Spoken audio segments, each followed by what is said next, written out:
It's my season. I can feel it in my chest. Everything I lost, I'm getting back, but better less stress. I ain't forced. I'm gonna get on my soapbox. Y'all know I wake up. Y'all gonna figure out.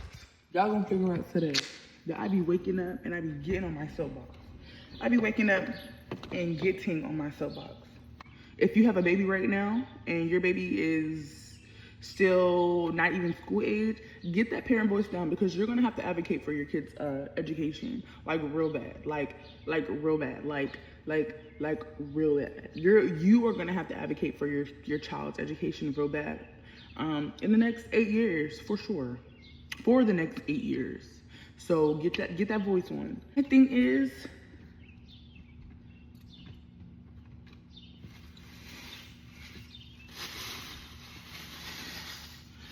I worked in the hair industry for the past 2 years in predominantly senior citizen areas. So the people who were born during segregation, before segregation, the people who were going to separate schools, who were okay with doing the whitewater fountain, I cut their hair for the past 2 years. Like, that was my thing. And I want to know, like, you can play your respectability politics against them. You don't have to subscribe to respectability politics to code switch and assimilate or like take that on and like really like become that. You can play it how they play it, and then when you come out of it, still be you. And also, if you play it the right way in certain situations, you get way further along than you do with being a Karen, being a Keisha rather than a Karen. I'm sorry, there are some Karens in the Black community too. There are some Karens in the Hispanic community too. There are some Karens. We all got a Karen. Come on. It may not be Karen with a K, but it might be Karen with a C. We all have a Karen. So we just gotta put that hat on, and we gotta reel it back in societal-wise. Like, we literally just have to play the game, and we don't have to play, like, right now we are not playing the game of us versus the law. We're playing the game of us versus our neighbor. We are playing the game of building community, us versus our neighbor. Even though we're all in this together, laws are now being set up, and you have to be aware of that. Laws are now being set up for us to be us versus you. So while we're all still kind of kumbaya, and it's us versus you, while it's us, let's get us together. Let's not worry about the verse and the you. Let's just get us together. And I'm talking about all minorities, because this is an all minority fight. The United States Census Bureau said by 2042, white people will no longer be the majority in the United States. No longer be the majority, right? That has been known since 2008. Since 2008, we have known, como se dice Obama? We have known that by 2042, the white people will no longer be the majority. Now we get to 2024, right?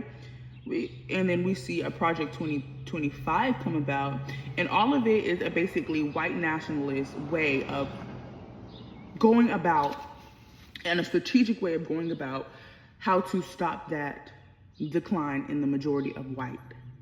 You feel me? How do we stop that? And how do we stop how was it stopped before? How was it stopped before? It was stopped in our education system, because our men aren't going out to do anything other than woo, and that end up in jail woo. So we have that already system. So we have no men in the household. The school to prison pipeline. Okay, we're gonna strengthen that bad boy. We've been trying to weaken it.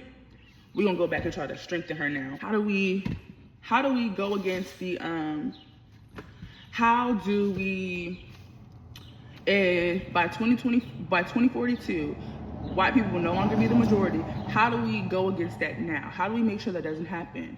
So we see that in Black and white communities, Planned Parenthood is everywhere.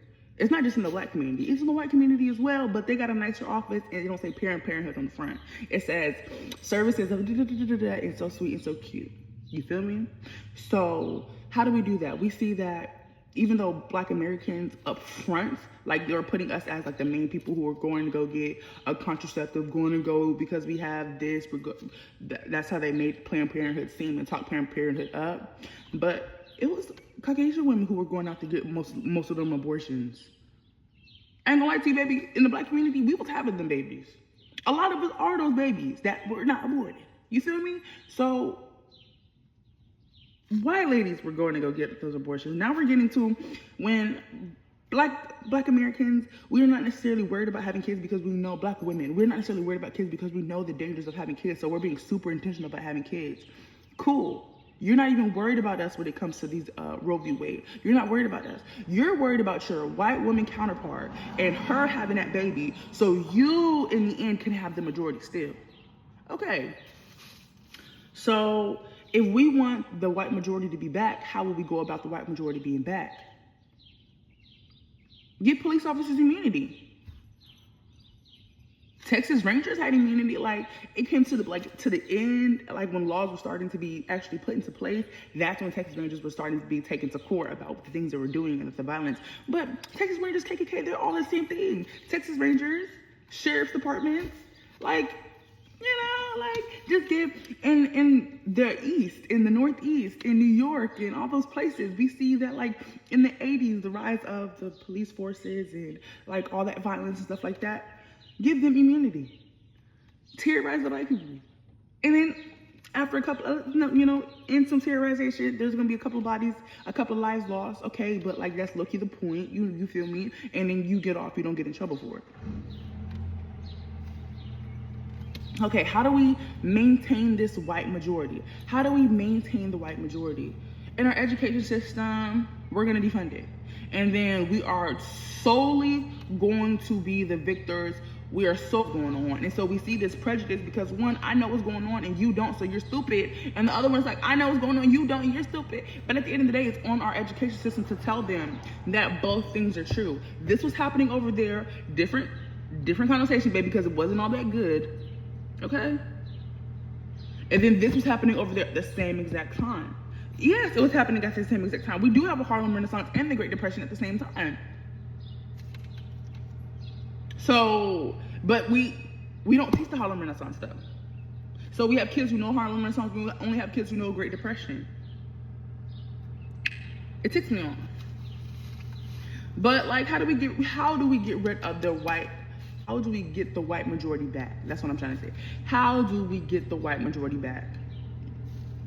And keep that in mind. Like, literally, like, that is what our legal system is trying to do right now. They're trying to get the majority back. That's why we're seeing, like, the gerrymandering. That's what we're going to see redlining. They're trying to get the overwhelming vote. They're trying to get the overwhelming power because now, in number, they don't have it. So they're trying to funnel it in so they can get it. You feel me? Like, I don't know if that's making sense to you or not. Mira, Chica, I don't know if this is like, but like, yeah. And most of this information, I got the information about the Census Bureau out of Isabella Wilkerson. She has a book called Caste, The Origins of Our Discontent. And I ain't gonna lie to you, the origins of our discontent, like, I have been struggling with that, like, within myself, like, even with just looking at other people, like, why are we okay with like living this way? Like, what is this? And then I found her book. I seen her movie. If you have Disney Plus, watch The Origin on there first, and then if you're interested in The Origin, then read her book. The Origin is it's her book basically, her walking you through her thesis, but the book is really really good too. And yeah, ever since 2008. So not even 40 years ago, not even like, that's not even some of y'all's lifespan. And we don't even have a full lifespan to go. From the time they told us to now, there is no full lifespan. There's not a full lifespan there. That's a teenager. That's not like you live into your 30s and 40s, right? And from now to then, that's not even a full lifespan. I made this comparison the other day. Okay, follow me here, because I'm not going to be able to remember this in the morning. That's why I'm recording it now, okay? Think about the cycle. Think about the rise. Think about the rise. Think about the rise. Think about the rise. Think about the rise. from emancipation, from actual like Juneteenth, like Texas, we're free. There's 35 years until the 1900s, where there's a Birth of a Nation, which altered what didn't alter, but it cemented the perspective of Black Americans. So 35 years, boom, their kids are now cemented as a Birth of a Nation, right? 30 years from that, we see the Great Depression, disproportionate funding in Black communities. We see a rise and a renaissance, though, of Black arts, Black literature. But 30 years from there, 35 years from there, we see Jim Crow, we see the civil rights movement, we see a push forward, but we also see more racial violence in society. But the laws are now moving forward, right? 30 years from there, their children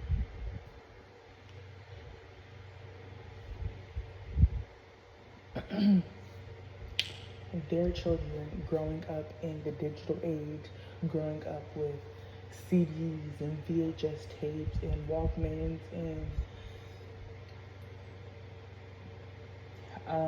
now being introduced to computers and stuff like that.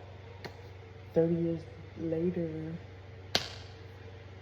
their children are consumed by AI and everything that was happening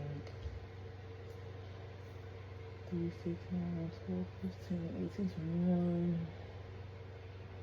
21. Like 180. I'm not good on math. Mathematicians do the work. 180 years. And nothing has changed from then. It's really just the people. Lifespan to lifespan, and each lifespan within 30 years. Let's say in each generation they're having their kids in their 30s, even though we know that's not true. But let's say in each generation they're having their kids in their 30s. What would that kid be born into? And I did that breakdown. What would each kid be born into? And each kid is born into some BS.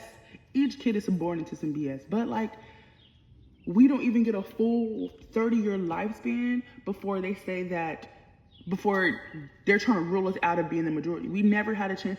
At the end of the day, if we're the United States and we're united all together, it does not matter who's Black, who's white, who's Hispanic. It does not matter.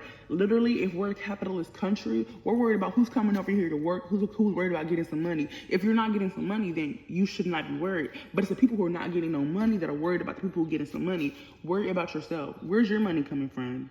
Even if they left, you still wouldn't get up and go get that money.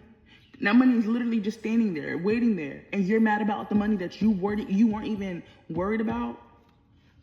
Because the money that you want, your leader has it. He has all that money that you want. And your leader doesn't want to give it to you. So it's like a reverse Robin Hood. You take from the poor, give to the rich. You take from the poor, give to the rich, and you still get nothing. All you get is a pat on your back and a good girl and a good boy. That's literally all you get, is a good girl and a good boy and a pat on your back. Because they're not giving you no more money. And like, that...